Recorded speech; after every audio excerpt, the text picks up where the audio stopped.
One day you wake up surrounded by alien women, all 7 feet tall, wearing outfits thinner than your trust in the universe, and they all ask you the same thing: where's your sperm?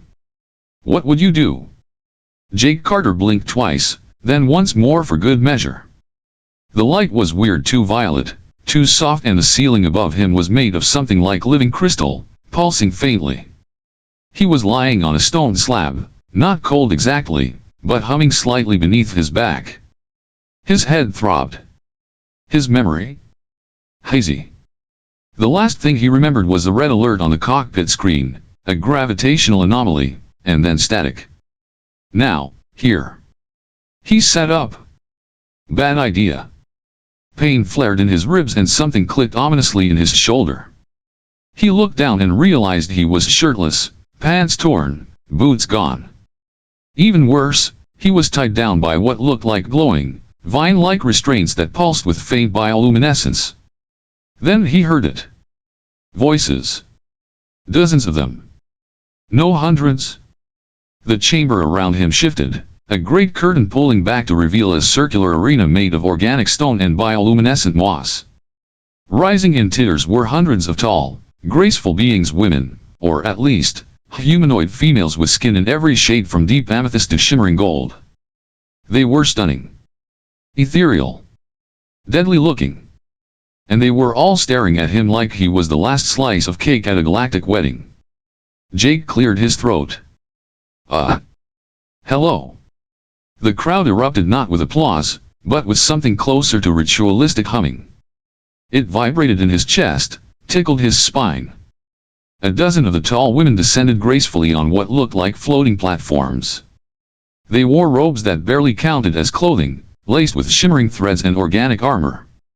Each carried a weapon, staffs that curved like crescent moons, spears pulsing with blue plasma, whips that hissed like snakes. Jake's heart tried to punch its way out of his chest. One of the women approached. Her skin was silver blue, her hair braided with crystals, and her eyes glowed with faint rings of light. She held up a hand. The chamber fell into silence. From the shadows, another figure emerged, smaller, older, but radiating authority. Her long robe dragged behind her, embroidered with constellations that shifted slowly across the fabric. Her face was lined, hair a shimmering cascade of silver and violet. Her eyes locked with Jake's, and in that moment, he felt like she was reading the history of his entire species. She stepped forward. The other women parted before her. "The seed has returned," she said, her voice like bells in vacuum. "After 500 cycles, the hallowed one stands before us." Jake blinked. "I'm sorry, the what now?" The older woman approached him slowly. "You are the bearer of the last gene. The only viable male from the species once known as Terra." "You mean Earth?" She nodded slowly. "Your people were thought extinct. Your presence here confirms the prophecy." Jake frowned. "Okay, lady, I don't know what you've been smoking, but I'm just a maintenance tech with a pilot license and a hangover. You might have the wrong guy." The older woman, Ariana, as one of the other women whispered, placed a cool hand on his chest. Her fingers glowed faintly. Jake felt something stir inside him. Not arousal. Something deeper. Something genetic. She smiled.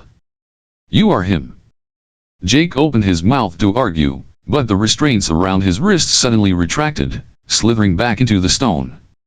Before he could move, 4 of the women stepped forward, lifting him off the slab with terrifying ease. "Wait, hold on, can we talk about this?" Too late. He was carried through a corridor lit with pulsing roots, down into a vast chamber where a glowing pool rippled at the center. Above it, suspended in a field of gravity, floated a sphere of energy pulsing in time with Jake's own heartbeat.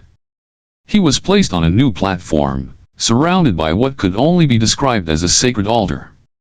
The same old woman stood across from him, holding a staff that shimmered with planetary rings. "Let the ritual of awakening begin," she intoned. Jake groaned. This better not involve nudity. Every woman in the chamber looked at him. Ariana tilted her head. "Of course it does." Jake swallowed. Hard. Somewhere in the back of his mind, a voice whispered. Next time, just take the desk job, Carter. Just take the desk job. Jake sat on the platform, still half naked, still half horrified, while glowing symbols slowly lit up beneath his feet. He didn't understand the language, but somehow, his brain was starting to fill in the gaps, like some ancient translator app was syncing with his DNA. A voice echoed through the chamber. Subject confirmed, male, Homo sapiens. Fertility level, 97.4%. Compatibility, unprecedented. He blinked. Wait, what now? Ariana stood nearby, now flanked by 4 other women who seemed to hold equal authority. Each of them was physically stunning in a very different way, and Jake quickly got the feeling this wasn't going to be a normal conversation. Their stares weren't hostile. They were evaluating. As if he were some exotic mineral. The test results confirm it, Lyrie said, stepping forward. She was tall and slender, with icy purple skin and eyes like nebulae.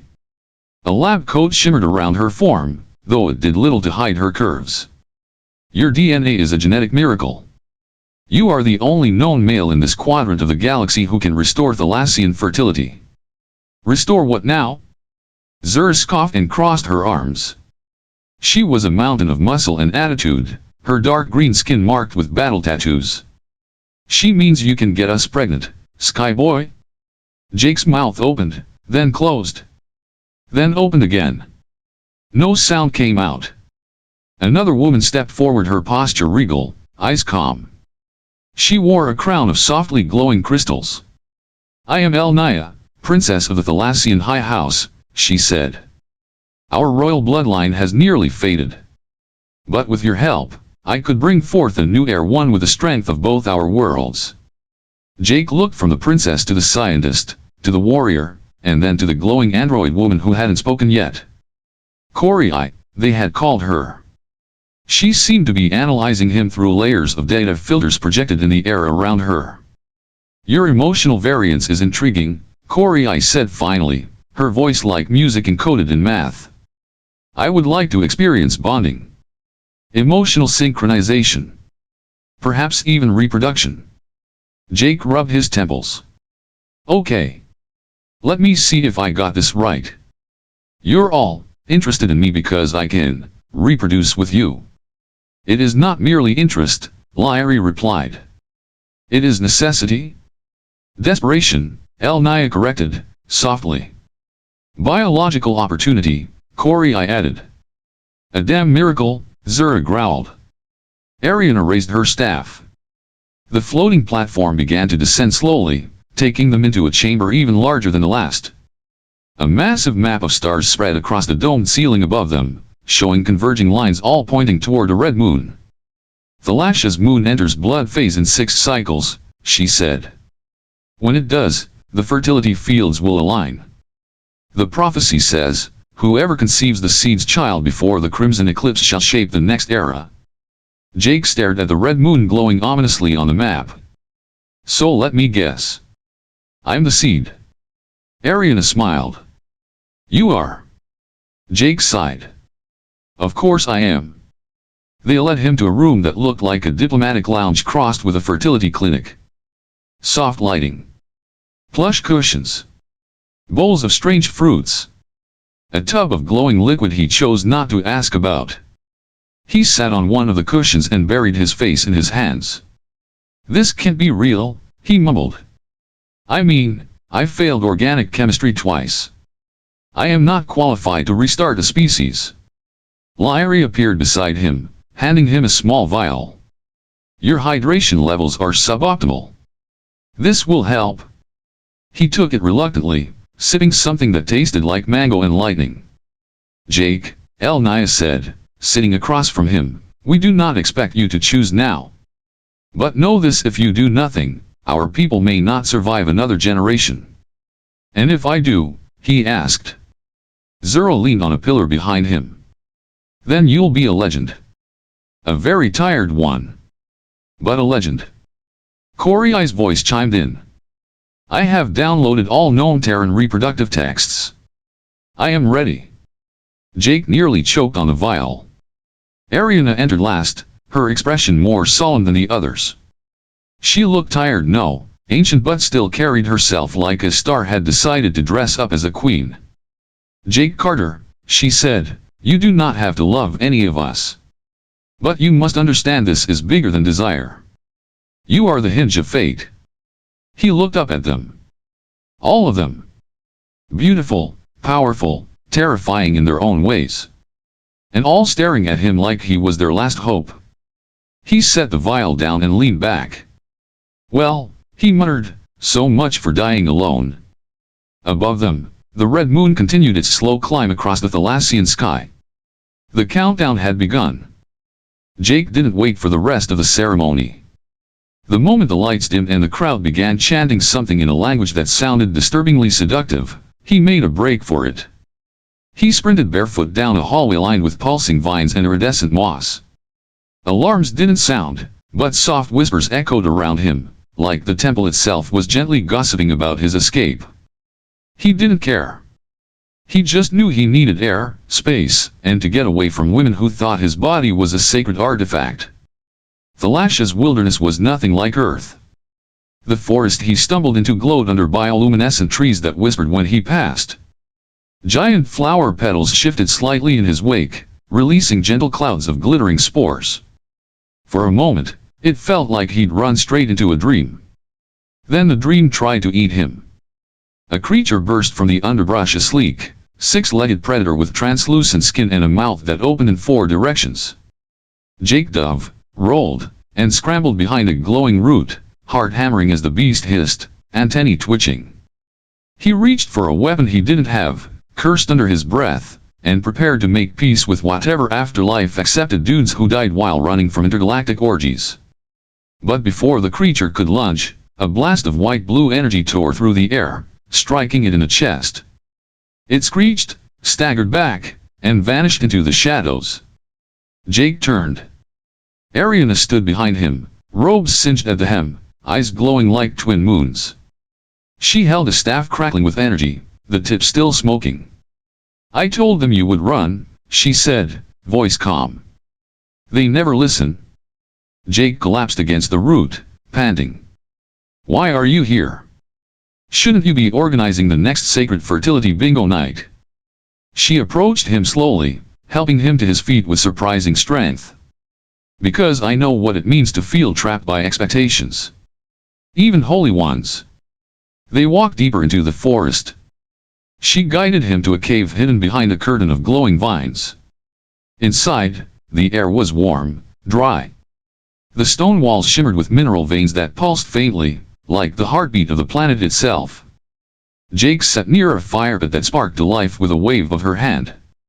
This place was once sacred, she said. A sanctuary for the first pilgrims. And for me. He glanced at her. You said you knew someone from Earth. A man. Ariana smiled, distant and sad. 300 years ago, a Terran ship crashed here.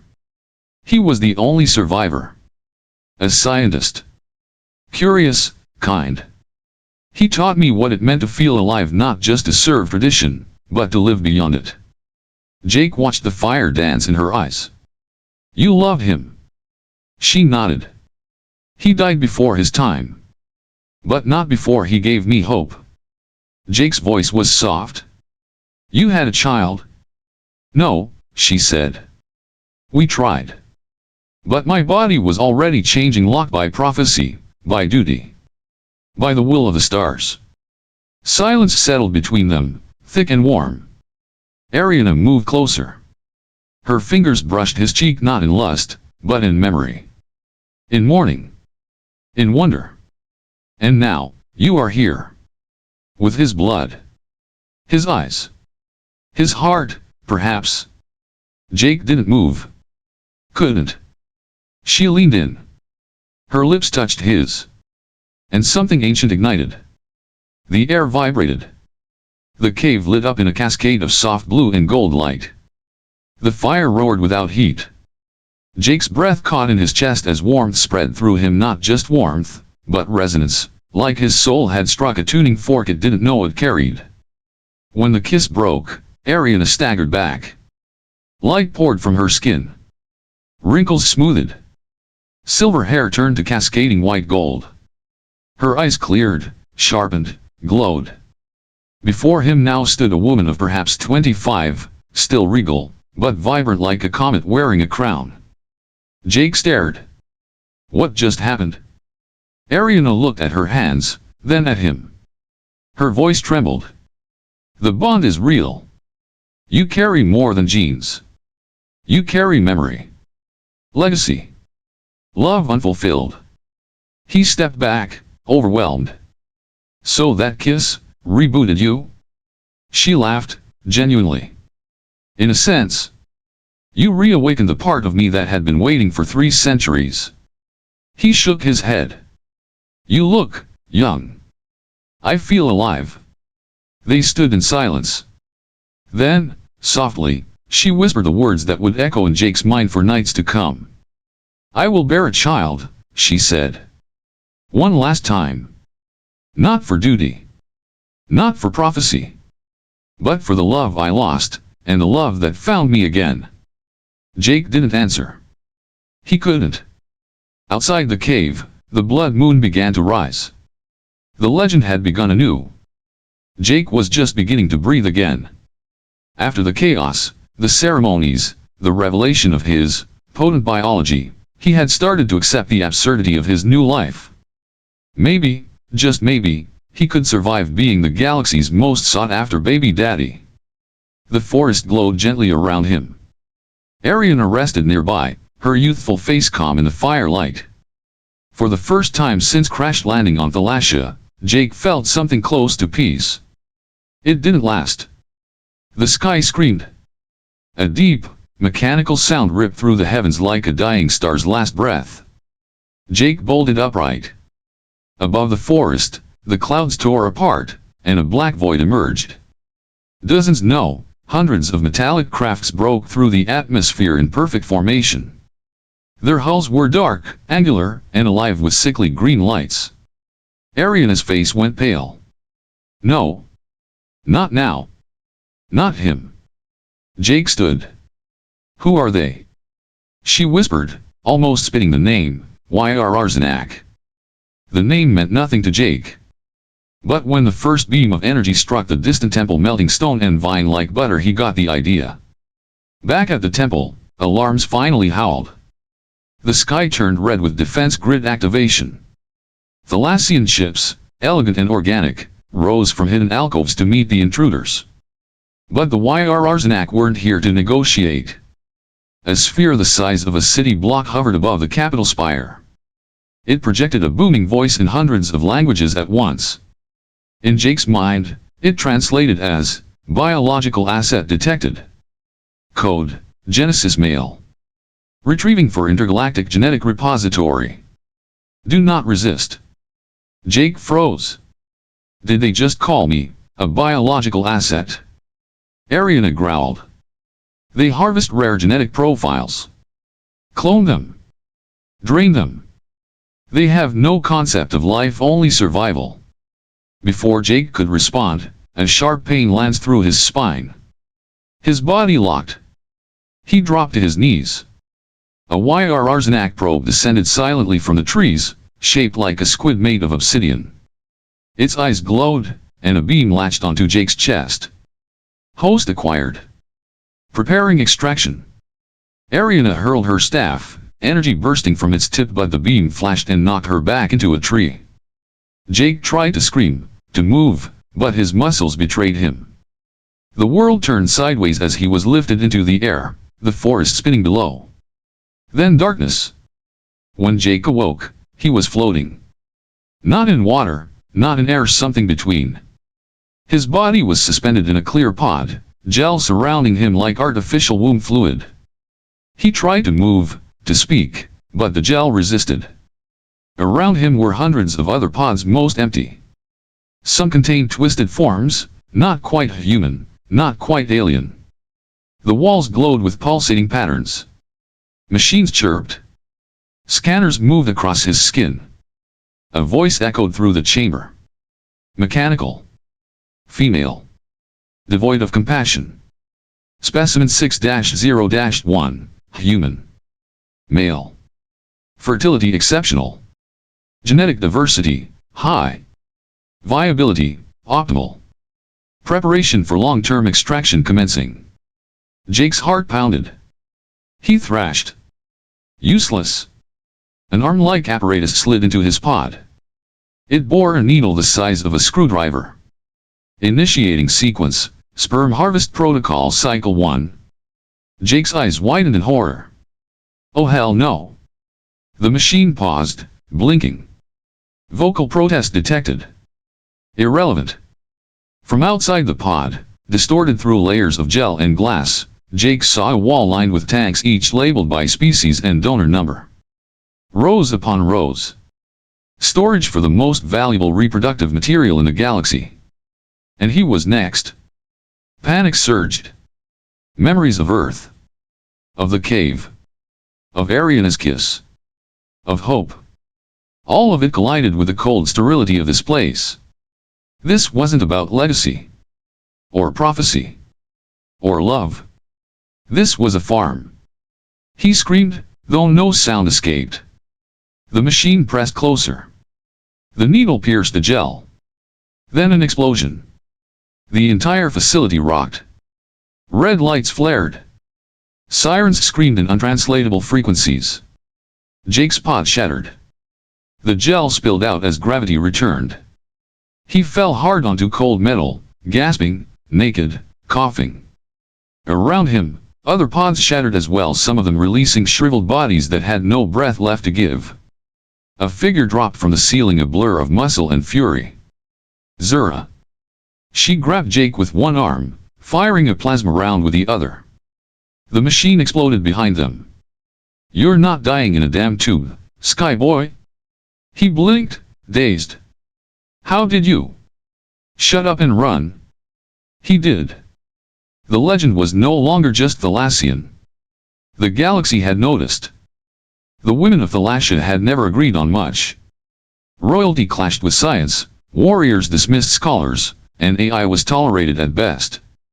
But when Jake was taken, something shifted. Something ancient, powerful, and terrifyingly unifying. He wasn't just a seed anymore. He was theirs. Elnaya stood on the balcony of her crystalline command vessel, the floating citadel that served as her palace and warship. Her crown pulsed with energy as she issued the orders. Mobilize all skywings. No one touches him but us. Zura roared into her comms, already armored and armed to the teeth. We going fast. Loud. Break their spine before they know what hit them. Lyri, deep in the Royal Biotech Labs, uploaded a virus coded in ancient gene language, one only readable by living systems. Let them taste what they tried to bottle, she said, her fingers flying over the bio interface. Cori hovered silently above the Citadel's control hub, her eyes flickering as data streams from the Arzanak dreadnought unraveled beneath her gaze. Their firewalls are weak. Their ethics, even weaker. Permission to corrupt. Granted, Elnaya replied. And no mercy? Thalassia's finest warriors, scientists, AI tacticians merged into one impossible team, bound not by duty or tradition, but by something simpler. Something primal. Jake. He was out there. Alone, captured, terrified. And that was unacceptable. The fleet launched. In orbit, the Arzanak carrier ship loomed like a cancerous star. Organic metal twisted and pulsed along its surface. Tentacles of code reached out into space, scanning, absorbing. It had consumed hundreds of species over the centuries. It had never faced a rescue mission like this. Zura's drop pod punched through the outer hull like a meteor. She emerged blazing, twin plasma axes spinning, carving a path through drone soldiers with rage-fueled precision. Behind her, Thalassian shock troops followed, lithe and brutal. At the same time, Elnaya's floating palace docked with the ship's upper decks. Her elite guard cut down resistance with elegant efficiency. The princess herself strode through enemy corridors, her gown flowing like war-born silk, her eyes alight with fury. Corey infiltrated the mainframe, becoming part of the code. The YRR's systems buckled as she bent logic into chaos. Lights failed. Doors reversed polarity. Defense drones spun in circles, confused by their own programming. In the gene vaults, Lyrie worked like a storm. She hijacked the reproductive databanks, rerouting the life support systems to sustain not extract the remaining prisoners. Their DNA will not rot in tubes, she whispered. Not on my watch. Jake, still groggy, lay in a quarantine bay. His pod had been replaced by a containment cell. Monitors pulsed above him, calculating viability, harvest frequency, replication potential. The needle machine had returned, larger now, multi-armed. Then the alarms screamed. Then the walls exploded. Zers stormed in, covered in soot and blood not hers. Get up, lover boy. Jake staggered. I've never been so happy to see someone holding two axes. Less talk, more escape. She tossed him a plasma gauntlet. He strapped it on, instinctively deflecting a drone's stun bolt. Might keep this. Together they ran. Through chaos. Through gunfire. Through screaming metal and shattered bio-glass. In a control chamber, Corey's hologram flickered to full form. Jake, she said calmly. I suggest you duck. He did. A ceiling turret exploded behind him. Thanks, Corey. My pleasure. Lyrie appeared moments later, dragging a genetic stasis unit. We're not just taking you, she said. We're taking them all. Jake blinked. Them. She pointed. The corridor lit up with hundreds of capsules. Inside each one men. Alien, human, hybrid. Each in stasis. Each labeled. Each stolen. Holy hell, Jake whispered. How many did they take? Too many, Lyrie replied. Elnaya entered then, her gown torn, crown cracked, but her spirit unbroken. We set them free. All of them. Jake nodded, heart thundering. Let's burn this place to ash.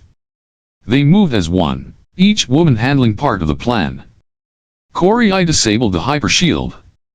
Lyrie triggered the auto-release. Zero wired explosives to the spinal core. Elnaya broadcast a final message. To every world they plundered, we return what was stolen. To the monsters who profited, we leave only ruin. The last prisoner awoke as the ship began to collapse. They escaped aboard Elnaya's citadel, just as the YRR's carrier imploded into a black fireball of biotech ruin. Inside the ship, Jake sat surrounded by dozens of freed captives, each blinking in confusion. Alien men with hopeful eyes. Survivors. He looked around, saw the faces of his rescuers. His protectors. His family. For the first time, he realized he was not just one man in a galaxy of women. He was part of something larger. A rebellion. A rescue. A revolution. And it had only just begun. The stars were no longer silent. Within hours of the YRR's flagship's destruction, the ripple spread. Across galaxies, empires awakened. Broadcasts lit the void, images of Jake Carter barefoot, bruised, holding the hand of a rescued hybrid child circulated like wildfire. One word pulsed through every channel, from warlords to scholars. Genesis. Jake Carter had become more than a man. He was now a biological legend. The only viable seed capable of restoring dying bloodlines. And everyone wanted a piece of him. YRR's responded first, their fleets darker and meaner this time. They didn't come to negotiate. From the edge of Thalassian space, they sent a galactic-wide transmission. Asset 6-0-1 is the property of the YRR's biogene vault. Surrender or be sterilized. Thalassia answered with silence. But others did not. Neutral systems debated. Theocratic planets called Jake a divine vessel. Mercenary guilds auctioned bounties with numbers Jake couldn't pronounce. One matriarchal empire offered an entire moon in exchange for breeding access. Jake stood on the observation deck of El-Nia's citadel, staring into the dark ocean of space. Ships hovered just beyond Thalassian borders, some allies, most not. His image had been reduced to stats, fertility rating, cross-species compatibility, potential output. He'd become a prize in a galactic tug-of-war. A war not for love, or even power but for survival. He turned as the doors opened. Lyra entered, her usual lab attire replaced by sleek armor laced with pulse-sensitive panels. "They'll come for you," she said. "All of them. Not just YRRZnak." "I know," Jake replied. "And I can't run forever." Zur stormed in next, dropping a helmet at his feet. "Then fight. We can win this war. Make them fear taking you." El-Nia followed, regal even in exhaustion. "Or we make peace. Offer your genetics as a diplomatic bridge. Controlled. Monitored. Shared with consent." Jake gave a bitter laugh. "So, I either become a fugitive forever, a stud service for diplomacy, or what? Save the universe by knocking up every species in it." "No," said Cori, her holographic form flickering into view. "There is another path." Everyone turned. She projected an image, a DNA helix twisting, glowing, merging. "A new species," she explained. "Not pure human. Not Thalassian. Not YRRZnak. Something built from all. A neutral child. Symbol of union, not conquest." Jake stared at the projection. "A hybrid empire?" "No empire," El-Nia said softly. "A future without borders. Without fear." Jake looked from face to face.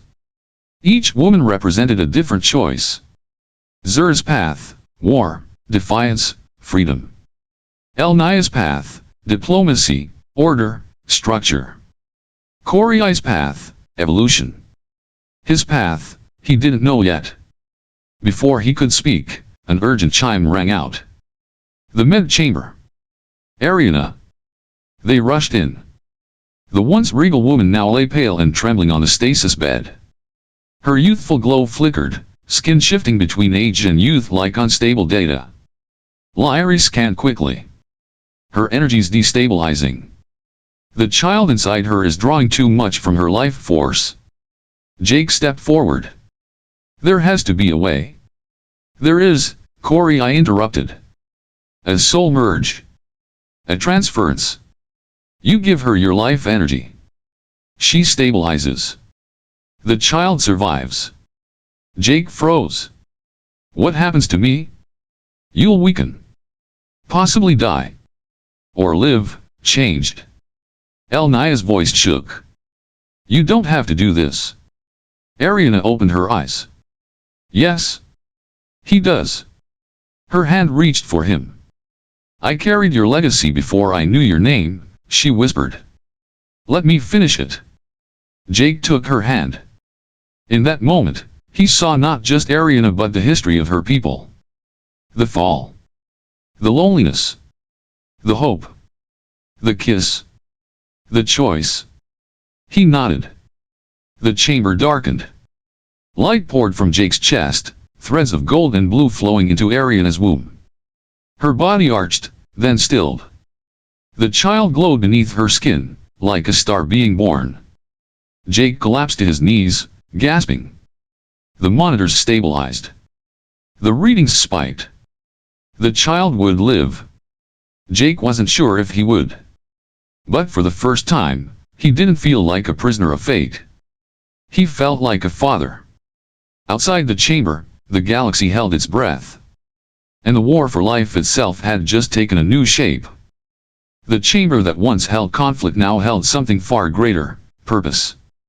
Jake stood surrounded by the brightest minds and fiercest hearts in the galaxy, not as a prisoner, not as a prize, but as a bridge.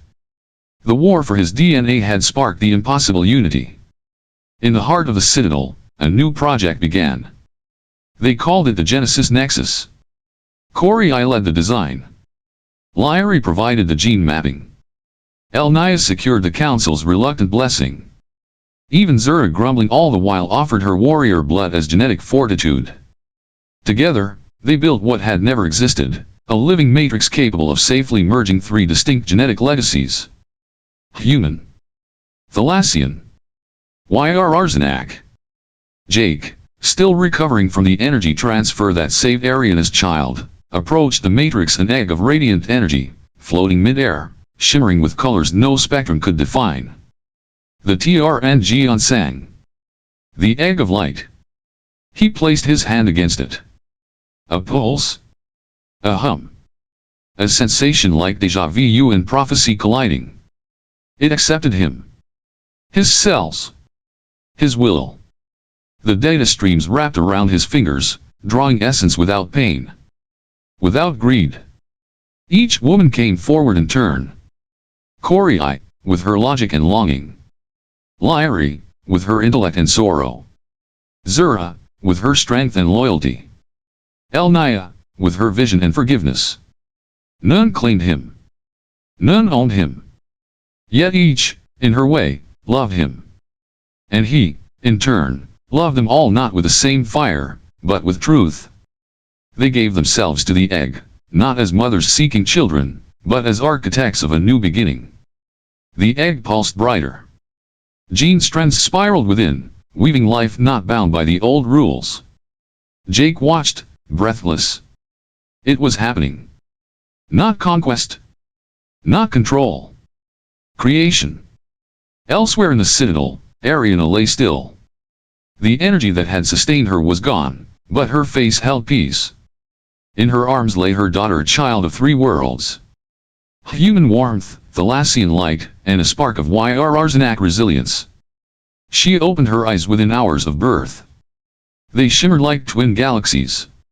She didn't cry. She spoke. One word, home. Corey I analyzed the neural patterns. She carries ancestral memory. She is not just born. She remembers. Jake held the child, his body still aching, his spirit stretched thin. But when she looked at him, he understood. This wasn't about reproduction. It was about evolution. A future sculpted by choice, not by fear. He walked to the highest deck of the Citadel. The stars lay open before him. Broadcasts from across the galaxy waited. Demands. Pleas. Threats. Empires still argued. Councils still calculated. Jake opened the channel. He appeared to the galaxy not in armor, not in robes, but in simple clothes. Barefoot. Human. Real. You all want something from me, he began. You want my blood, my body, my legacy. Some of you want to own me. Some want to worship me. Others want to destroy me. He looked directly into the lens. But I am not yours. I do not belong to Thalassia. Or Earth. Or Yrrzanak. I belong to the future. To the children who will come from this light. Children born not to fight old wars, but to end them. He raised the child into frame. This is Ariana's daughter. She is your proof. Your answer. Your hope. Silence reigned across 1,000 systems. Jake lowered the child gently. I will not be your weapon.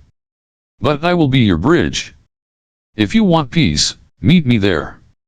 If you want war, stay where you are. He ended the broadcast. Behind him, the egg of light pulsed once more. Inside it, life stirred. And the future began to breathe. Years passed. The war for Jake Carter ended not with a bang, but with children. Thousands of them. Hybrids born across the stars on desert worlds, cloud cities, underwater colonies. Children with eyes like galaxies and hearts wired for harmony. They called it the Genesis generation. Jake, now older, wore silver in his hair and quiet in his bones. He lived in a modest home at the edge of the Thalassian bloom, where light flowers pulsed to the rhythm of the planet's song. He didn't govern. He didn't lead. He simply listened. And sometimes, he told stories. Every season, the mothers came. Elnaya, regal as ever, always arrived first. She brought tales from the Galactic Council, where her half-human daughter now held a seat as ambassador of peace. Zero landed like a meteor, armor still gleaming, dragging two mischievous sons who wrestled like cubs and insisted they could outfight their dad. Jake always let them win. Barely. Lyrie, still cloaked in science, brought charts of the spreading gene tree, how the Genesis children were adapting, thriving, unlocking dormant abilities from all three species. She'd never admit it, but her eyes always softened when she saw Jake holding their quiet, observant daughter. Corey arrived last. Not in a ship, but as a projection of light that flickered into form beside Jake's garden. With her came a boy of 17. Tall. Pale-eyed. Expression unreadable. The boy stared at Jake. Jake stared back. The boy spoke first. "You're my father?" Jake nodded slowly. "I am." The boy's voice was even. "I want to know why." Jake gestured to a bench beneath a glowing tree. They sat. He didn't speak of destiny or prophecy. He didn't speak of war or sacrifice. He spoke of choices. Of loneliness. Of connection. Of finding meaning not in survival but in love. Unexpected, imperfect, wildly complex love. The boy listened. Then, quietly, smiled. "You're weirder than I expected." Jake laughed. "You take after your mother?" Across the stars, the Genesis generation reshaped everything. Old rivalries dissolved. New cultures bloomed. Interplanetary borders blurred. No one owned Jake. No one owned the children. They belonged to each other. Some became artists who painted in plasma and wind. Others healed with voice and neural resonance. Some even explored beyond known space, carrying the genes and the hopes of three species into the void. Back on Thalassia, a new statue stood beside the ancient crystal tower. It was not of Jake alone, but of a circle: Jake, the women who stood with him, and the children who came after. Not gods. Not rulers. Just people who chose something better. Visitors came to see him still. Young ones, curious. Elders, grateful. Some brought gifts. Others brought questions. Jake answered as best he could.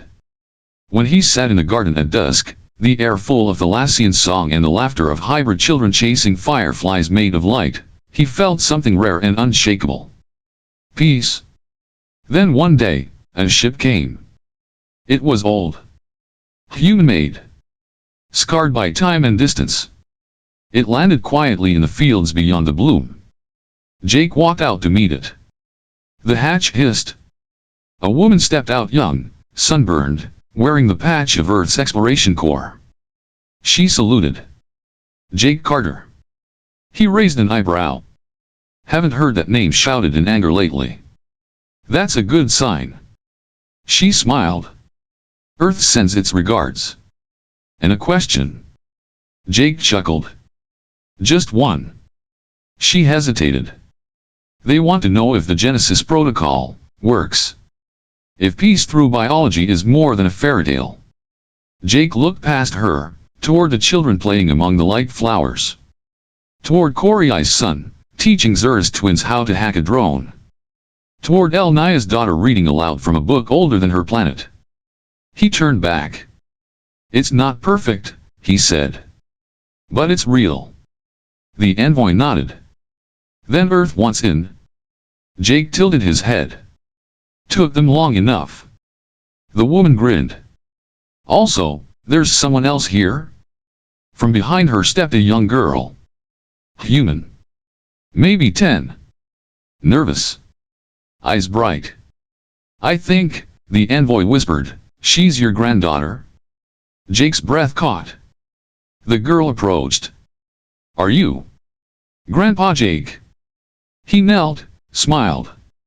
Yeah, I guess I am." She hugged him. And in that moment, The past, present, and future folded into one. Not a prophecy. Not a legend. Just a man who once fell from the sky and chose to build a home where no one had one. The stars kept spinning.